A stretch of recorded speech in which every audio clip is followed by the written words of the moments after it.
Hey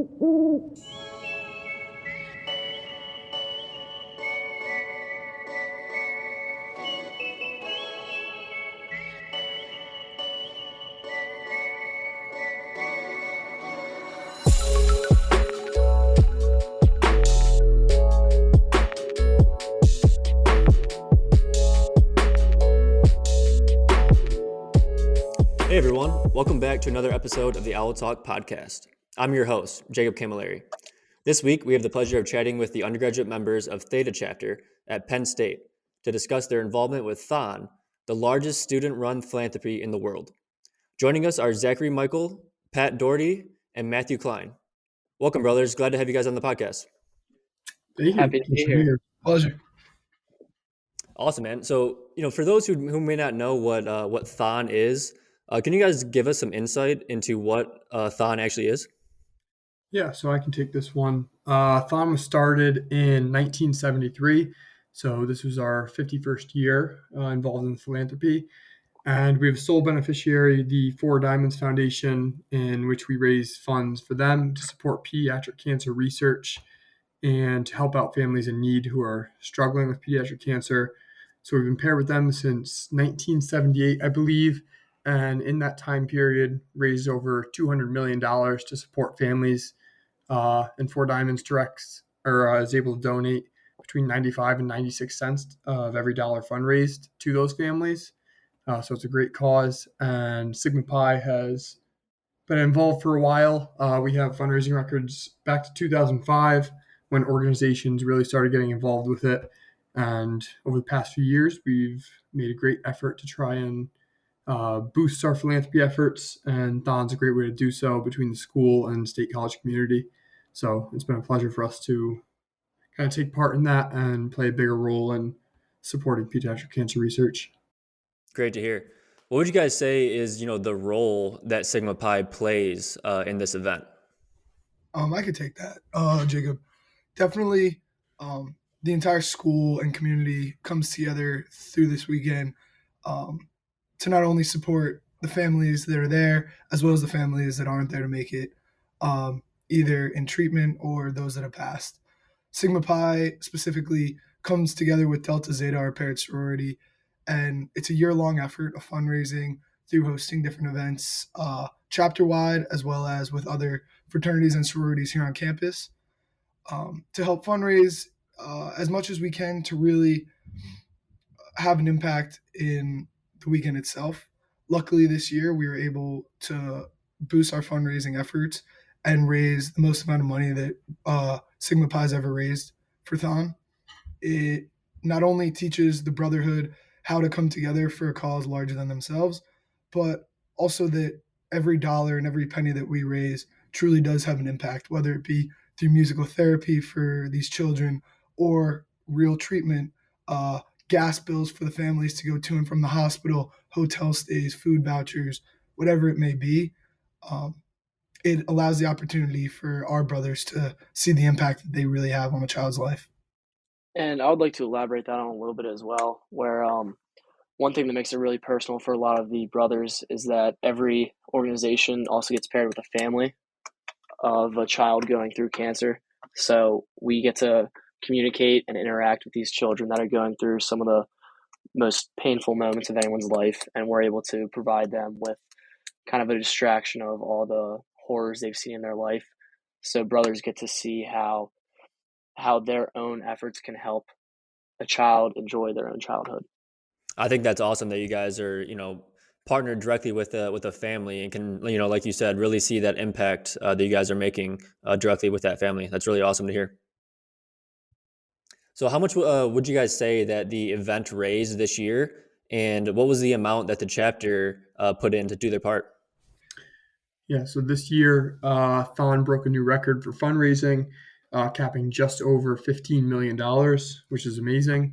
And among Greek organizations, SigPi, with the help of our partner sorority Delta Zeta, came in second for fundraising with $274,000 raised.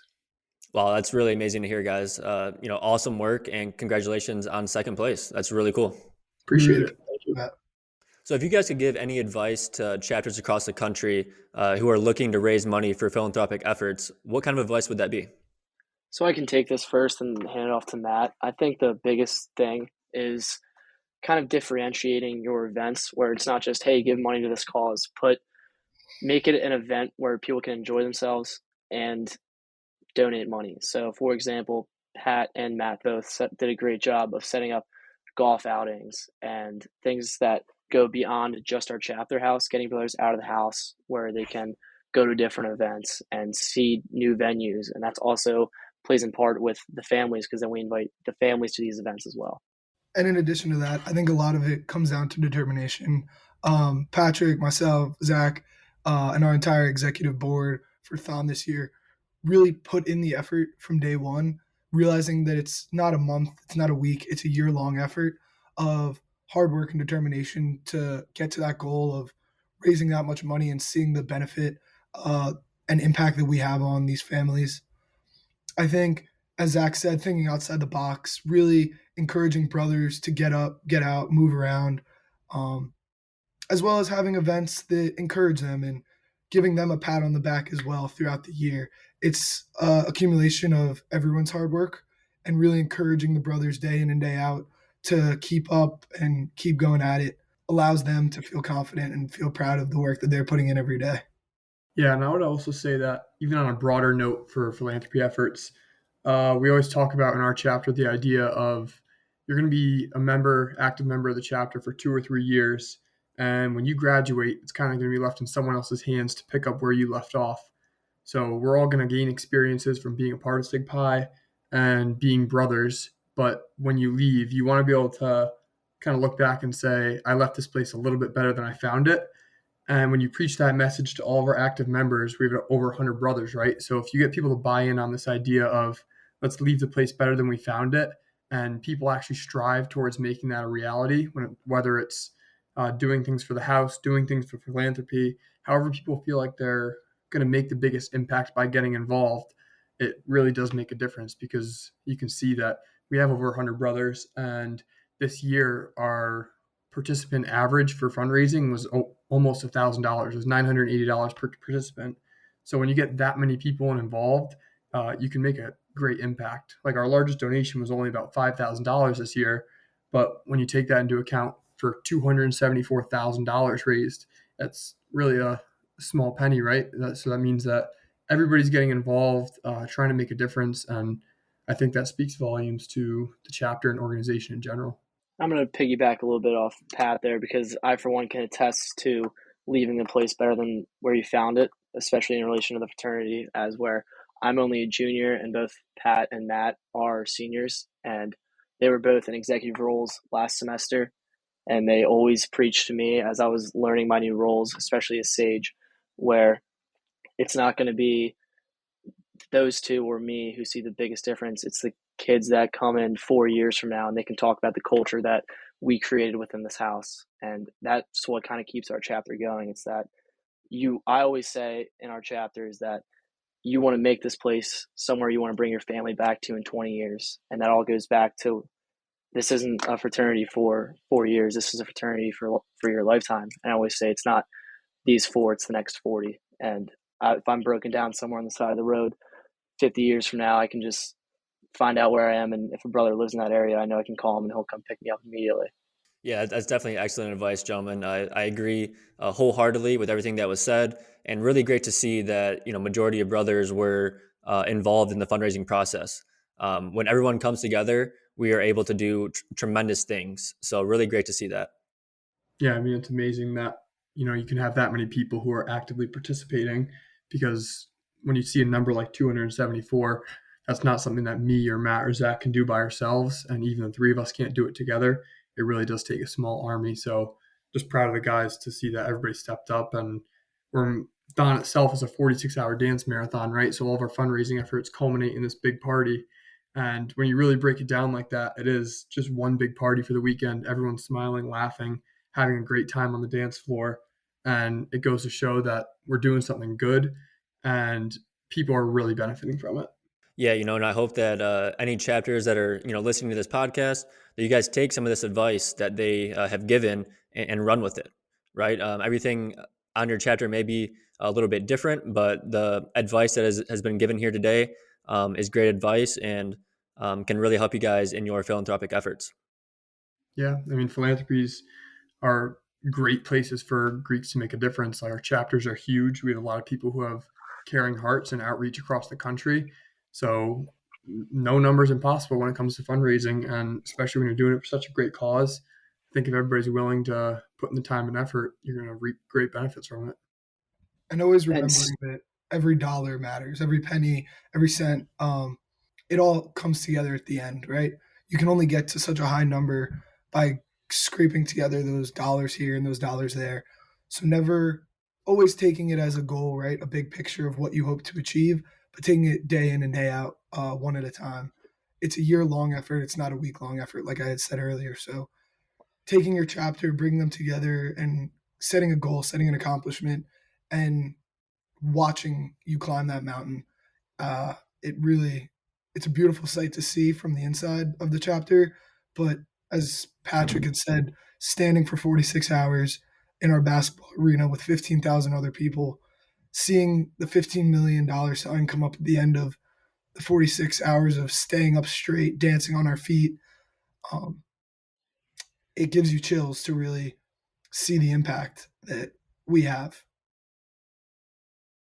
And speaking to some of those smaller chapters that you alluded to earlier, Jacob, I mean, I just want to talk a little bit about our background with THON. I mean, Pat and Matt can correct me on these numbers if I'm wrong, but 2 years ago we raised 14,000 towards THON. So, and we were on no one's radar. We got no sort of recognition for what we did. But starting with guys like Pat and Matt, they kind of told everyone to believe in something that wasn't quite there yet. But we knew that if we got a collective amount of guys to believe in this, we're going to do awesome in THON. We're going to break records. I mean, the benefits of that have been unbelievable. Where last year we had never before been in the top 5. Last year we finished 5th, and then this year 2nd. And it really goes to show that, like, if you get everyone in your chapter to believe in this higher purpose, and that it's not just about you or me, it's about the 100 other, the 30 other, however many are in your chapter. If you get everyone to believe in that collective goal, that really anything is possible. And it might not happen today or tomorrow, but it's going to happen at some point down the road, and you can look back on it and be proud of it. I definitely Oh, sorry. You can go, Matt. I definitely think building a culture is key. After this past weekend of participating in THON, many of our new members who have only joined since recruitment less than a month ago had taken the time out of their day to either call, text, or come up to me, and I know Pat and a few of our other chairs, and tell us how not only proud of them we were, but vice versa. And to see the excitement on their faces, right? When you hear about THON, even to many of you that are listening to this, take the time to look it up. It's something that we can only explain in the slightest. It's a magical weekend. It's a magical year. It's a magical event that does more than any person can speak on. And then by hearing our new members and our younger brothers speak to us about how proud and how next year they're going to raise more money, and the year after that, like we've been saying, it's about building that culture, no matter your chapter size, no matter what you've done in the past or what you plan to do in the future. If you set yourself a strong goal and work hard and build that culture around it, nothing's impossible. Yeah, excellent advice, gentlemen. That's going to be it for today's questions. So, I just want to say thank you so much for hopping on here today and giving us some insight into THON. And, thank you guys so much for your continued dedication to Sigma Pi and our philanthropic efforts. Definitely. Thank you. For the time. Thank you very much. That'll wrap up this episode. Thank you for joining us for the Owl Talk podcast. And thank you, Zach, Pat, and Matt, for providing some great insight into Theta Chapter's involvement with THON at Penn State. For everyone listening, make sure you hit subscribe and please leave a rating and review on your favorite podcast platform. And as always, I believe.